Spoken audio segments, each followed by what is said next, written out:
নমস্কার বন্ধুরা, আশা করি সবাই ভালো আছেন, সুস্থ আছেন। আমার মিনি ব্লগে সবাইকে স্বাগত জানাই। সকাল থেকে মেঘলা ওয়েদার, তাই জন্য ভালো লাগছে না, বিরক্ত লাগছে। আর বাচ্চাদেরকে সকালবেলা ব্রেকফাস্টে দেওয়া হয়েছিল রুটি আর আলু বরবটি ভাজা।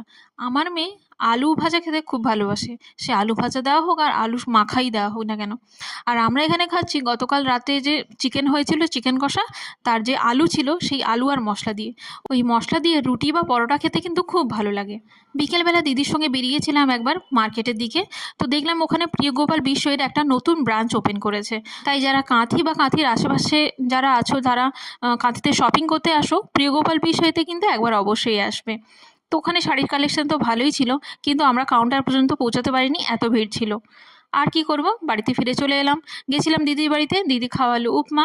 উপমাটা দিদি ভালোই বানাতে পারে।